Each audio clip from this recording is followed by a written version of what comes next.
Miarabantsika rehetra indray dia manonona ny fiadanan'i Jesosy Kristy tompony tompo mpanjakany mpanjaka lioan'ny Joda zanak'Andriamanitra feno ny fahafenony ilay natolotry ny raitsi-to fanavotana antsika teo amin'ny hazo fijaliana misaotra ny raitsi-tontsika ny amin'ny tombonandro izay nomeny antsika indray tamin'ity andro anio ity ahafahantsika mampita hafatra mifampita sy mifanitsy mifananatra ao anatin'ny fahendren'Andriamanitra tsy to raha lasa nanabavy resaka lohahevitra anankiray sika lohahevitra somary sensible somary saripado ny fitenenana dia ny momba ny famonotena izany na ny suicide izay izany no hitondrantsika famakafakana tsotra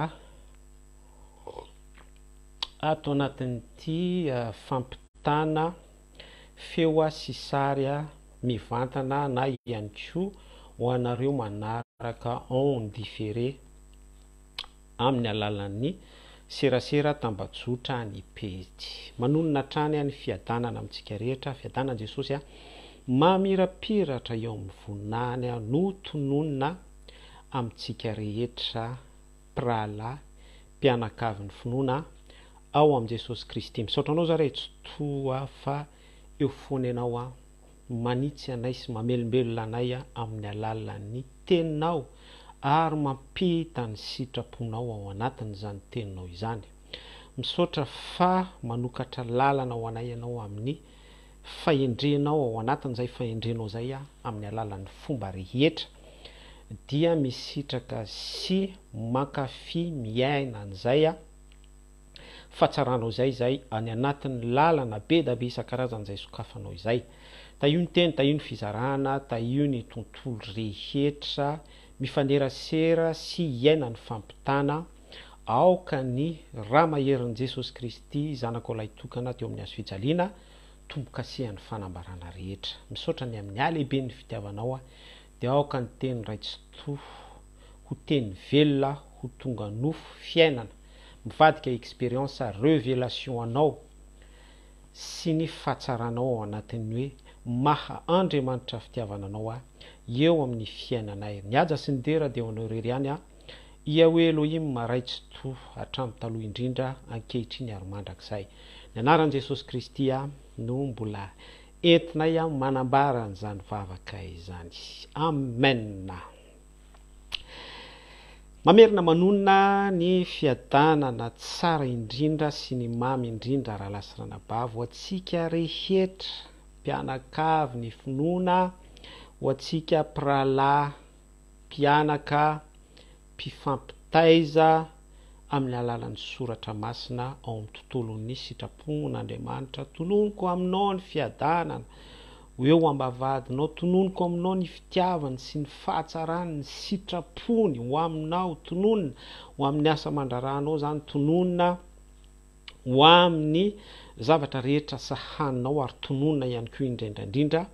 ao anatin'ny olana izay atrehantsika isanandro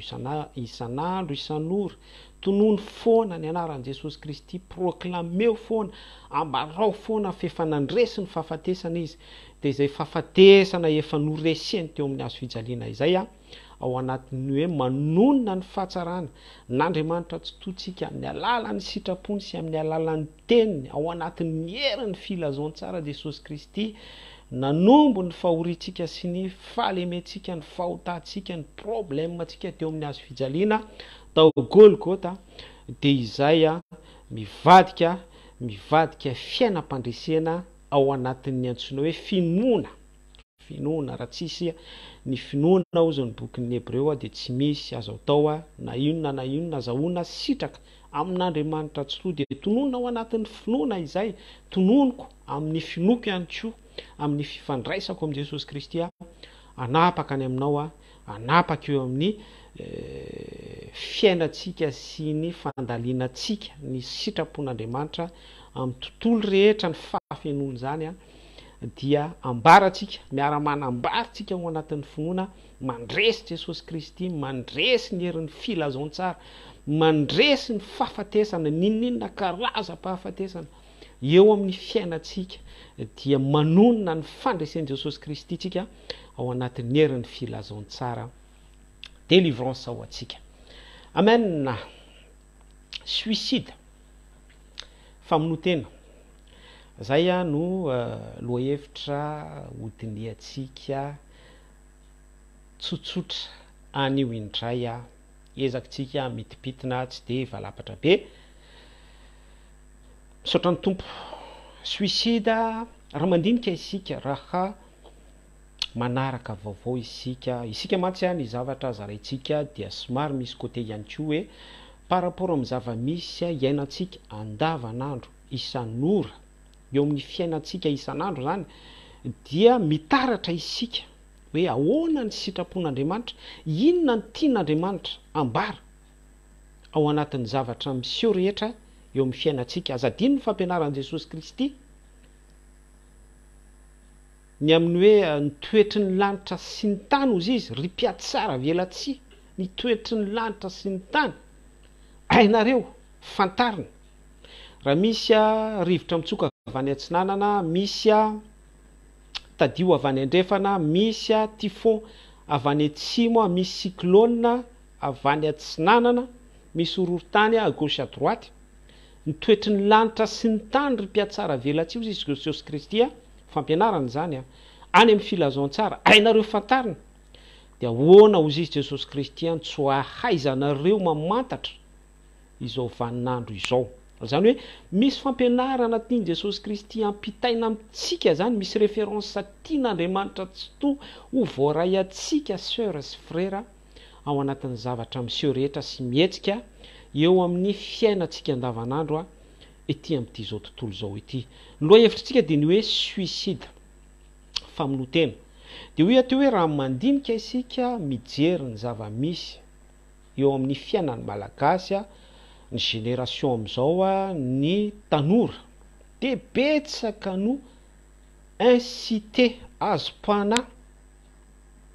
tafalatsaka ao anatin'ny antsoina hoe famonotena. Fa amin'ny ankapobeny ny endrika famonotena, ny fandinihan'ny manam-pahaizana dia manambara ry zareo fa hoe resaka dépression,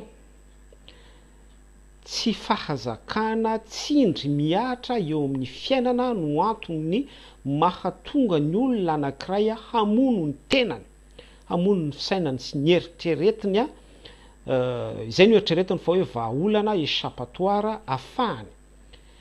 mivoaka ny lalatsarotra izay manindry azy, ny pression, ny tsindry miatra eo amin'ny fiainana izay mety hoe olana ara-pitiavana, mety hoe tsy fisinasa, mety hoe fisaraha-panambadiana, mety hoe tsy fantatro zavatra be da be izay mitranga eo amin'ny firenena. Raha Madagasikara zao dia hoe mafy ny fiainana ary tsy Madagasikara ihany fa saika efa manerana an'izao tontolo zao tena hoe miakatra izay tsy izy ny vidim-piainana, misitaka be ny saranga eo amin'ny mpanan-karena sy ny mahantra sy ny sisa rehetra. De izay zavatra izay mahatonga pression be mihitsy, tsindry, mahatonga tsindry eo amin'ny fiainan'ny olona anankiray. Amen. De izay le hoe pression tsindry izay no miteraka suicide, famoizam-po any anatin'ny fon'ny olona anankiray. De ny zavatra misy raha lasy ranabavy, ny zavatra misy de mahagaga fa ny lehilahy no betsaka mamono tena, ny lehilahy no betsaka tratran'ny famoizam-po vokatry ny mety hoe dépression ny ankamaroany dia hoe tsy mahazaka fisarahana tamin'ny olo-tiany. Ary raha mijerytsika ny karazana info isan-karazany, karazana hainao manjery izay mamoaka lohateny ny amin'ny famoizam-po de lehilahy daholo, ny ankamaroany zany 99% dia voakasika ny lehilahy. De mipetraka ny fanontaniana zany hoe fa nahoana ary zany, maninona no tsy ny vehivavy? Or nefa ny fiantsoantsika ny vehivavy eo amin'ny fiarahamonina de hoe fanaka malemy, fanaka malemy. Ary raha ny historika tao amin'ny sahany Edena dia ny vehivavy nalaina tao amin'ny singa tao amin'ny lehilahy ao anatin'ny codexe fonoteny miafina dia ny hoe tao lantehezandra lehilahy, zany hoe une partie tamintsika lehilahy no nakana ny vehivavy. Dia raha izay kisary zay dia tena marina tokoa hoe eo amin'ny sehatra fijery maimaika zany dia satria ampahany tamin'ny tenany lehilahy no nakana ny vehivavy dia tena mitombina ny raisonnement ny fijery maimaika fa hoe fanaka malemy ny vehivavy. Ary raha mbola poiritsika ihany zay fehi-kevitra zay ide zay dia raha ny fahalavona tao amin'ny sahany Edena dia ny vehivavy no ataken'ny Satana voalohany, no tafihan'ny Satana satria hitany démonie zay hoe avy amin'ny ampahany tamin'ny tenany lehilahy fanaka malemy ny vehivavy. Oro anefa eto amin'ity lohahevitra zay hitondrantsika famakafakana ity hoe suicide famonotena ity dia ny statistika sy ny vaovao zay melipatrana isan'andro amin'ny hainao manjery sy ny tambajotra dia ny lehilahy zay lohany tokantrano no betsaka mamono tena 90% à 99%. Fa izay indisy izay dia mahatonga ahy anambara fa tsy resaka déséquilibre eo amin'ny fiarahamonina ny tranga misy, tsy resaka hoe any amin'ny tontolon'ny psychologie, any amin'ny tontolo ara-tsaina, satria raha ny famoronana dia isika lehilahy no nakana ny vehivavy. Fa za zany dia miteny manomboka eto ary midévoiler amintsika fa misy resaka esprit matanjaka be mahatonga an'ity fléau hoe ny akamaroan'ny olona mamono tena ao Madagasikara amin'izao vanim-potoana ifampitantsika hafatra izao dia lehilahy avokoa, tovolahy. Averiko tsara hoe resaka esprit matanjaka be no antony hoe maninona no lehilahy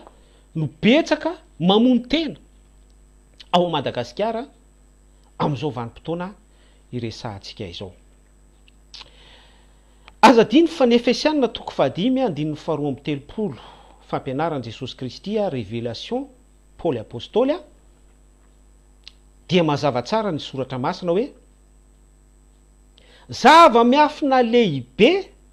ny amin'ny fanambadiana, zava-miafina lehibe zany satria manambara ny Kristy sy ny fiangonana, zany hoe ny Kristy dia endrika lehilahy ary ny fiangonana dia endrika vehivavy.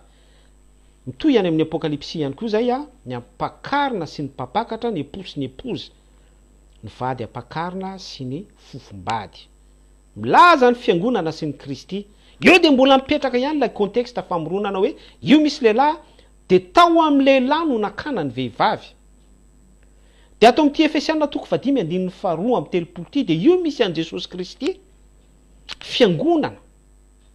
nahidin'Andriamanitra tsy toa avy any an-danitra mihitsy, endrika fiangonana celestialy toy ny hoe enveloppé nofo, satria izay le hoe natao ambany kely noho ny anjely. Endrika fiangonana perfection parfait Jesosy Kristy natao tonga nofo dia napakana endrika Jesosy Kristy ny vehivavy fiangonana. Ary zay ilay unité hoe mpapakatra sy ny ampakarina, épouse sy épouse fanambadiana ary mamerina n'ilay restauration tany amin'ny Genesis hoe nofo ray ihany izy roa mandao ny rainy sy ny reniny. Ary amin'izay kisary zay dia misy ny fiangonana mandao an'ny Satana, satria azadiny fa rehefa lavo isika tao amin'ny sahany Edena,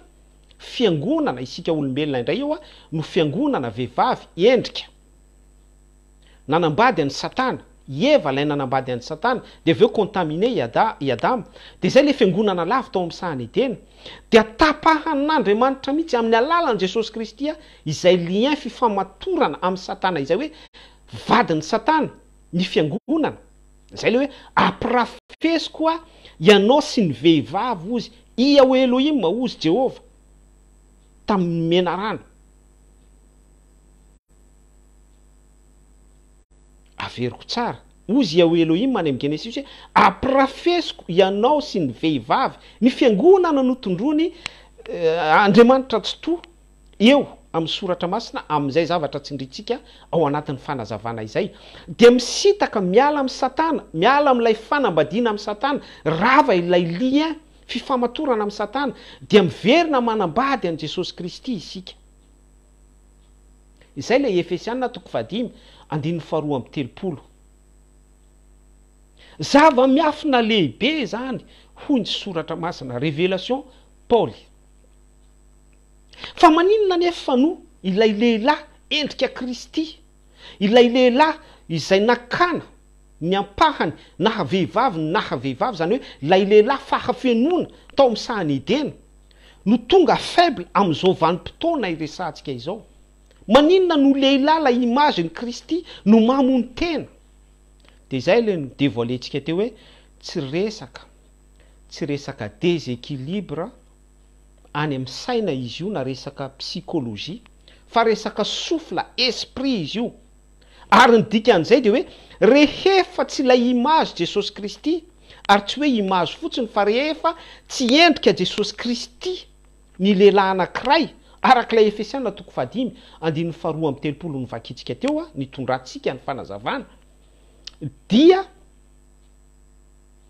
tonga amin'ny famonotena ilay lehilahy satria tsy endrika Jesosy Kristy fa ilay endrika Satana déchu tao an-danitra. Ilay endrika Satana pidera tao an-danitra tao anatin'ny perfection, tao anatin'ny plénitude ny fahasoavan'Andriamanitra, fahafenony fahasoavan'Andriamanitra dia déchu. Izay ilay endrika famonotena mianjera ao amin'izay voninahitra izay déchu ary satria mianjera lavo dia midika fahafatesana fitomanina sy fikitromanify dia manome endrika fahafatesana ny tambon'ny ota izay ny anton'ilay zavatra fakafakaitsika eto hoe suicide. Be da be ry havana ny mpanompon'Andriamanitra nanana fifandraisana tamin'Andriamanitra tsy to. Vakio ny Samuela voalohany 1:3 Saul mpanjaka ary ny Samuela faharoa ny 1 dia mbola mitantara an'izay ihany koa ny fomba nahafatesan'ny Saul mpanjaka. Aitsika rehetra ny tantara. Saul mpanjaka dia nandray ositra tamin'Andriamanitra tsy to ary fon'izy mbola nanana ositra dia tao ny fifandraisany tamin'Andriamanitra sy Samuela mpaminany. Any amin'ny Samuela voalohany 1:3 zay tantara izay sy Samuela faharoa 1 dia rehefa niodina tamin'Andriamanitra tsy to i Saul mpanjaka dia tapaka ilay fifandraisana tamin'ny Yahweh Elohim. Izay ilay Efesianina 5:2-4 nazavaitsika teo hoe satria tsy eo ilay image Jesosy Kristy, tsy eo ilay ositra Jesosy Kristy, tsy eo ilay endrika Jesosy Kristy, lasa tsy endrika intsony. Kristy 1 Corinthiens 12 lasa tsy ilay Kristy intsony no mitarika ny i Saul mpanjaka eto. Mpanjaka ihany Saul fa tsy eo intsony ilay ositr'Andriamanitra, tsy eo intsony ilay Efesianina 5:2-4 ary tsy marina amin'ny Saul mpanjaka intsony. Ny fahamarinan'ny soratra masina dia nampanahelo ny tantara fa namony tena i Saul mpanjaka. Vakio io Samuela voalohany 1:3 io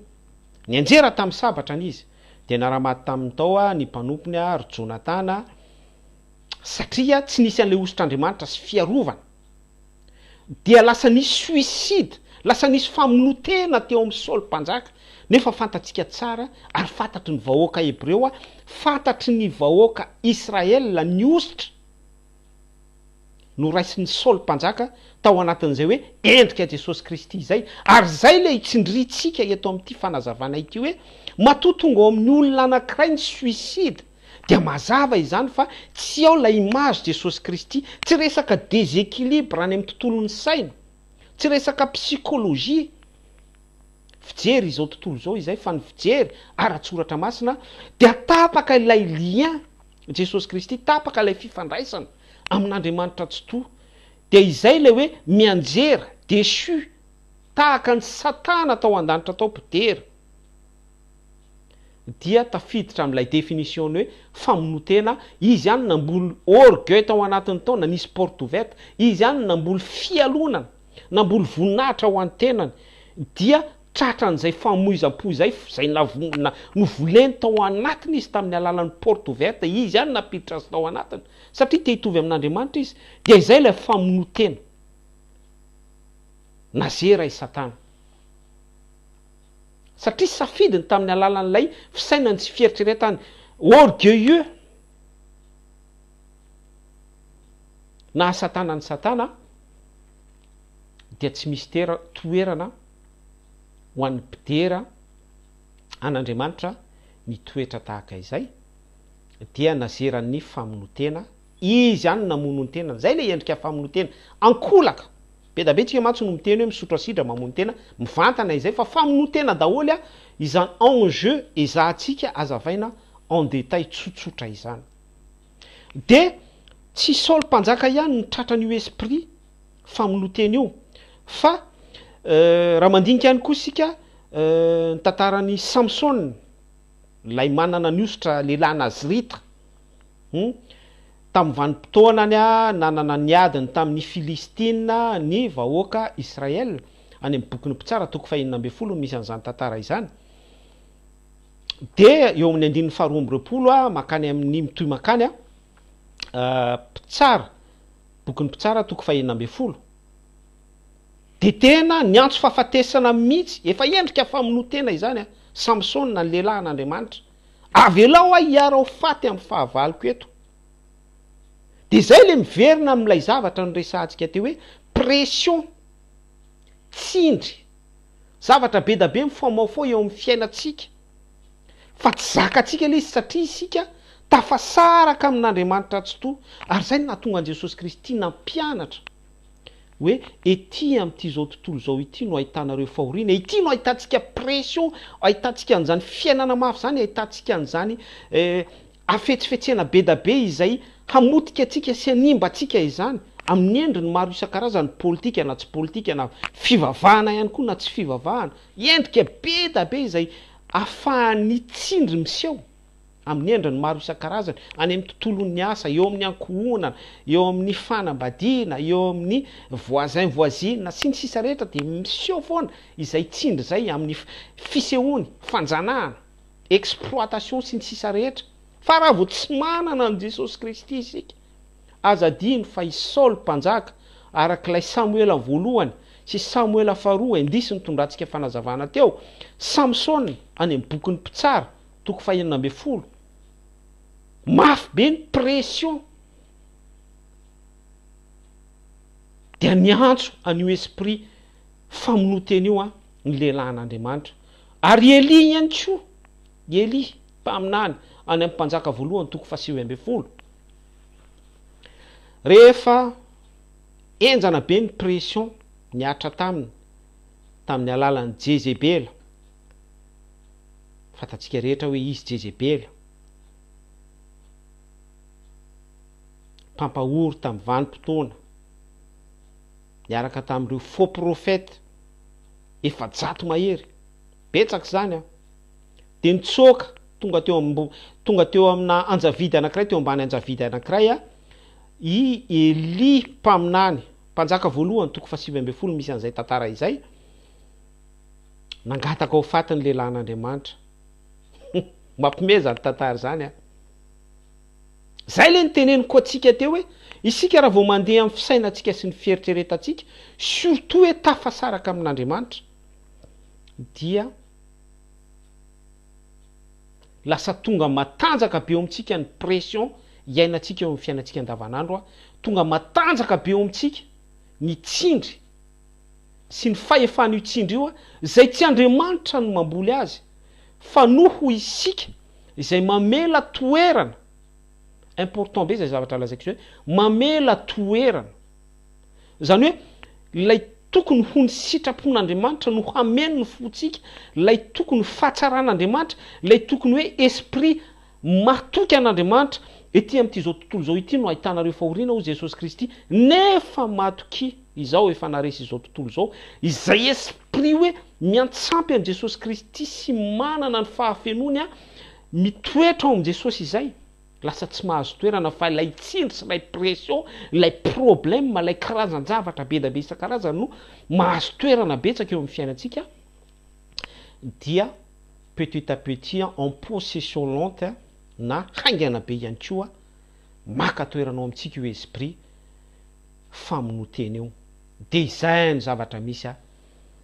eo amin'ny firenentsika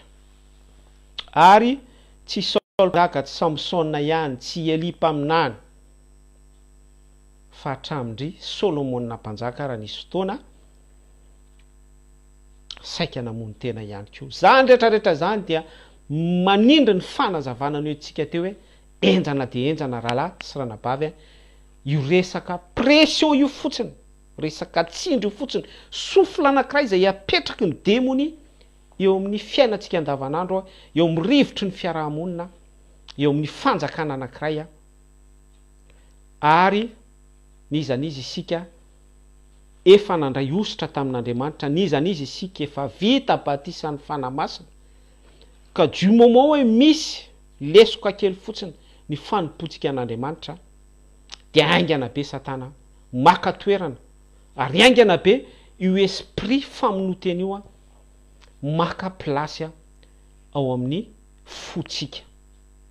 ary hatrany hatrany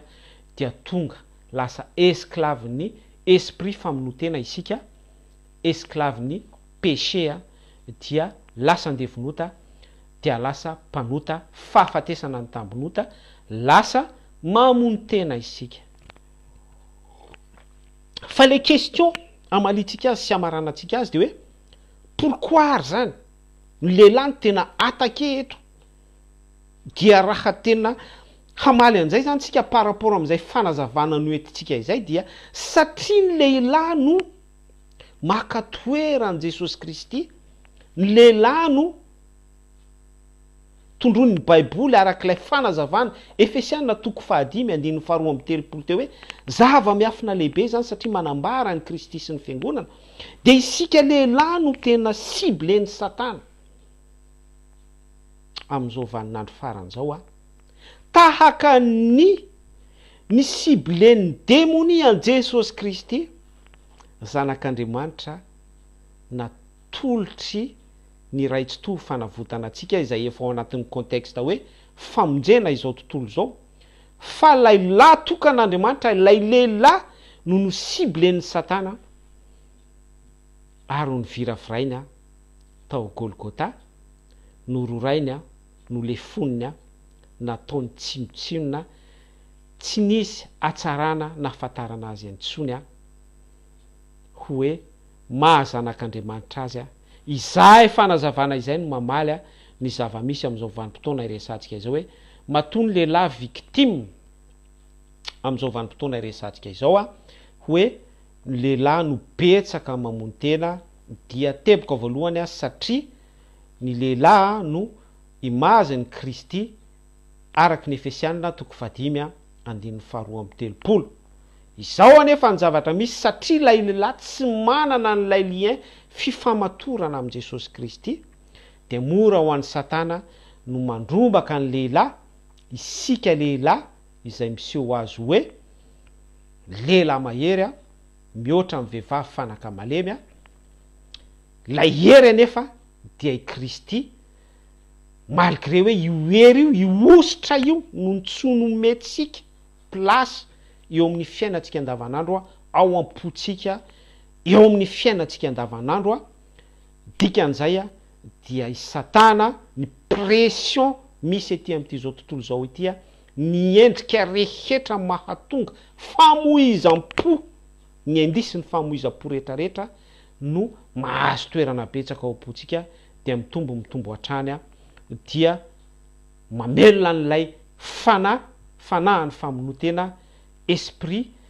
mampamono tena ka mahatonga ny lehilahy amin'izao vanim-potoana izao ho mpamono tena fa tsy mpiany fiangonana, mpiany vehivavy, mpiany ankohonana izay kisary tian'Andriamanitra amerenana antsika fahalavona tao amin'ny sahany edena araky ny révélation nitondrantsika fanazavana teo Paoly apôstôly Efesiana 5:1-3 kisary velona satria révélation Kristy sy ny fiangonana, Kristy lehilahy, ny fiangonana vehivavy. Mampalahelo ry havana ary izay kisary zay no manome endrika ny fiarahamonina malagasy misy amin'izao vanim-potoana izao ao anatin'ny fahampitehana, izany hoe ny akamaroan'ny lehilahy malagasy dia mamono tena avokoa, miazakazaka any amin'ny famonotena satria ilay pression, ilay olana izay ataony demoningeza be, ilay fahafatesana,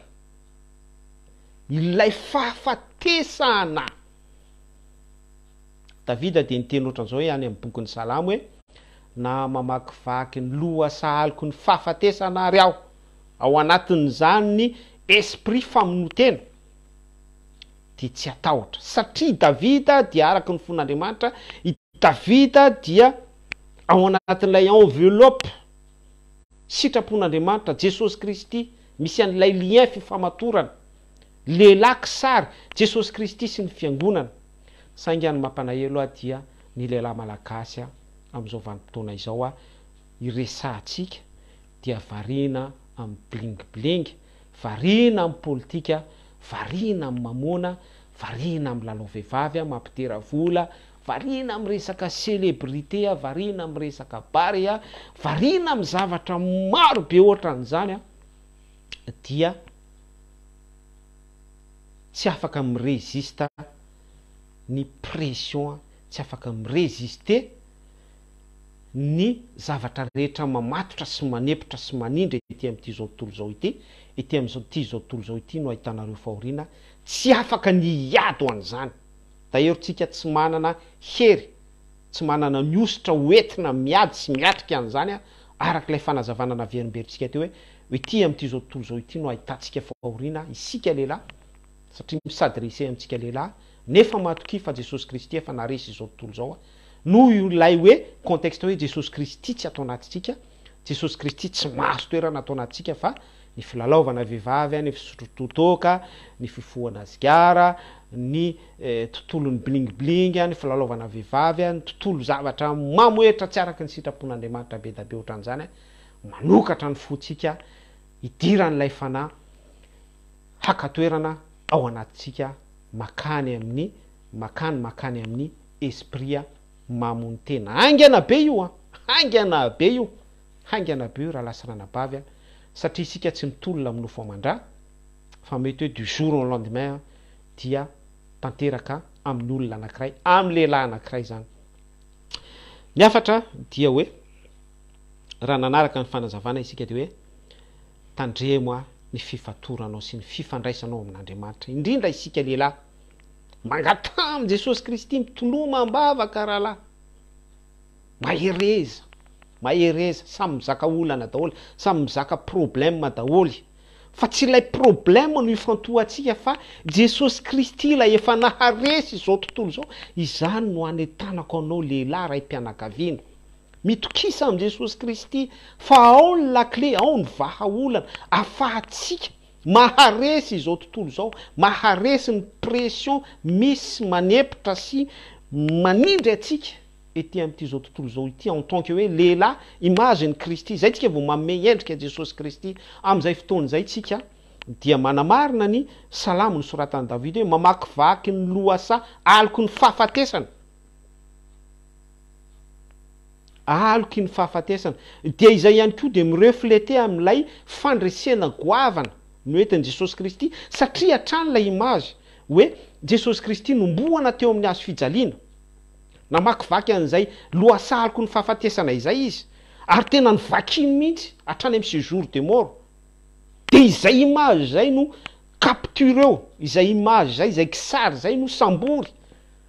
Fa za miteny anao fa lehilahy an'Andriamanitra ianao, raha mahasambotra an'izay kisary zay ary latsaka ao am-ponao zay mahazo toerana nidikan'izay de hoe ny sitrapon'Andriamanitra voaomby teo amin'ny hazo fijaliana ilay fahotako sy ny fahotanao ny fahotantsika de isika lehilahy no mizaka an'izay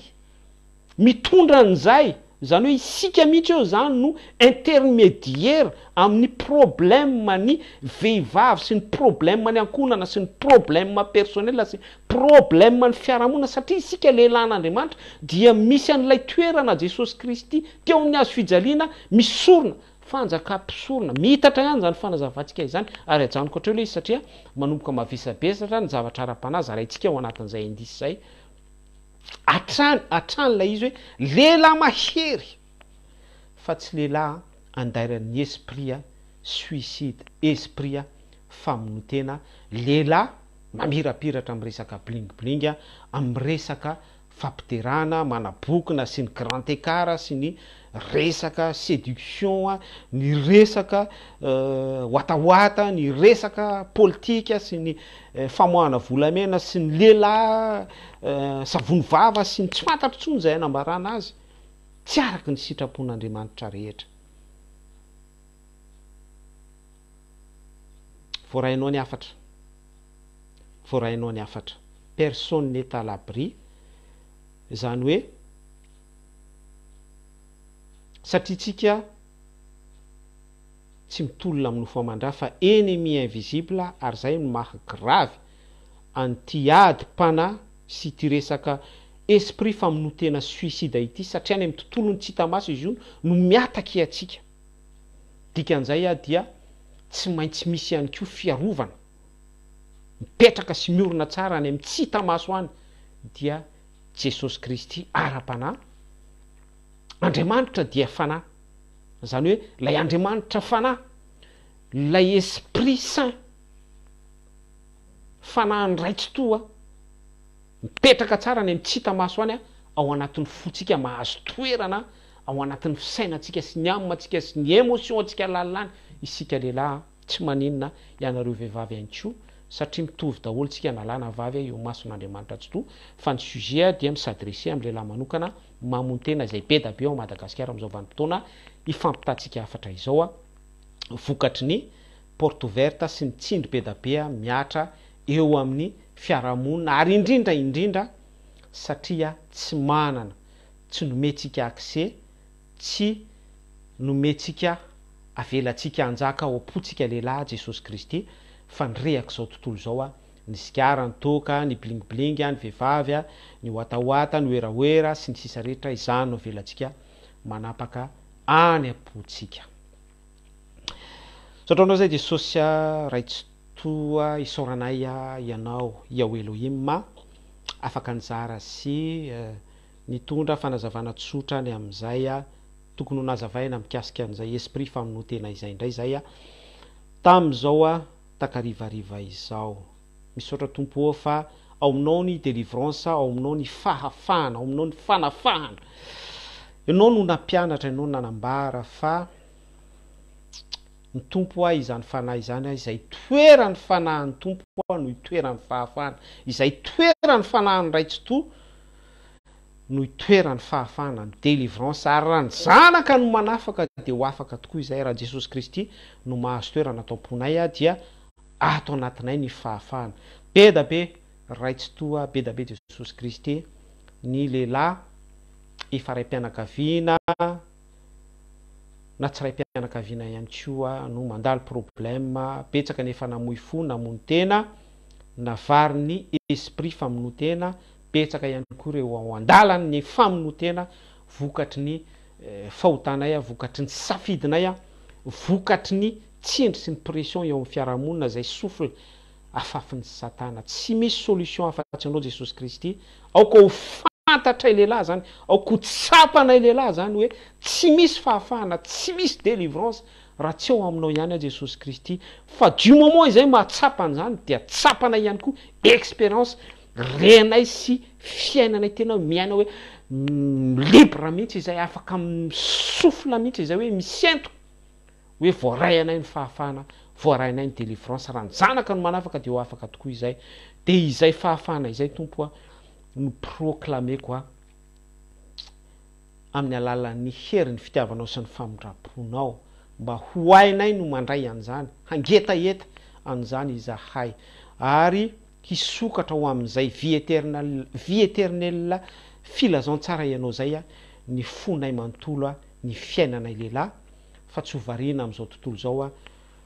tsy ameno ny favetavetan'izao tontolo zao ao anatin'ny fonay sy ao anatin'ny sainay lalina izay fa mba ny sitraponao tompo a no anapaka betsaka aty anatinay ampio betsaka amin'izany zay Jesosy Kristy faible izahay lehilahy izahay a fa faible lehilahy izahay a fa malemy lehilahy izay Jesosy a fa mora lavo de izany no hiantsapazako aminao a amin'izao ora sy fotoana zao a ampidina ny osotrao ny hery avy any aminao a afahan'ny fanahin'ny famonotena tsy manapaka intsony tsy mahazo toerana aty anatinay ny aja sy ny tera de onao ny raitsy to ny anaran'i Jesosy Kristy ny tomboka sy anjany vavaka izany a de misaotra sœur sy frère naharitra ny aino nanaraka de zarazarao a mankasitraka atsika trany manaraka ny pejy a araky ny fanambarako de hoe rehefa misy a sujet tianareo velabelarina de alefaso any amin'ny MP alefaso any amin'ny commentaire sy ny sous commentaire hodiny atsika araky ny fahendren'Andriamanitra misy teny zay ao amin'ny baiboly hoe ny olona anankiray a rehefa voadio izy rehefa ndroana ny démonie ao anatiny a ka hitan'ny satana fa foana ny trano ny voany a foana tsy misy toerana de miverina izy a mitondra fanafito hafa ary ny fiafaran'izany olona izany a dia ratsy noho ny voalohany mandinika ny zava-misy a eto Madagasikara ny zavatra misy a eto amin'ny firenena de tena malahelo mampalahelo hoe ny firenentsika dia tondroina fa firenena kristianina firenena Madagasikara ny Kristia zay le slogan zay mialatsiny afa de hoe mijanona ho mpilivava le izy raha ny toe-po sy ny toe-tsaina lasa hoe mpamono tena ny lehilahy malagasy amin'izao vanim-potoana iresantsika izao mafeny zavatra nyresantsika izay hoe Madagasikara dia firenena kristianina hitan'ny satana fa foana ny trano tsy misy mitoetra ao an-trano lehilahy malagasy a ny firenena malagasy a to mivavaka fa miambahamba sy tsy fantatra hoe maninona Jesosy Kristy nitsomentsika laka sy fanjakana maefa eo amin'ny fiainantsika sy eo amin'ny fanjakana malagasy amin'ny fahafenony de indrisy ravana fa hitan'ny satana fa tena hoe vita Madagasikara tsy hay hoe manompo sampy sa tsy mampinompo sampy mivavaka sa tsy mivavaka to feno silamo to tsy fantatra itsony hoe iza marina ny tena tompon'ny Madagasikara de nitondra fanabedabe ny démonie ary mandravarava amin'ny firenena malagasy a amin'izao vanim-potoana iresantsika izao fanafito hafa ratsy noho ny voalohany ary raha mandinika ny ka Madagasikara tsika dia rotodrotika ratsy tena ratsy a noho ny hoe il y a 50 ans en avant 50 taona lasa izay tena hoe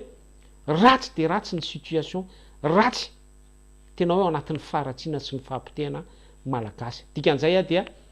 mitaky fibebahana mitaky fifonana sincérité amin'Andriamanitra miaika isika ny amin'ny fahadisoantsika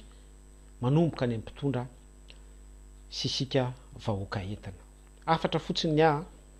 miezaka foantsika mampita izay tokony ho ampitaina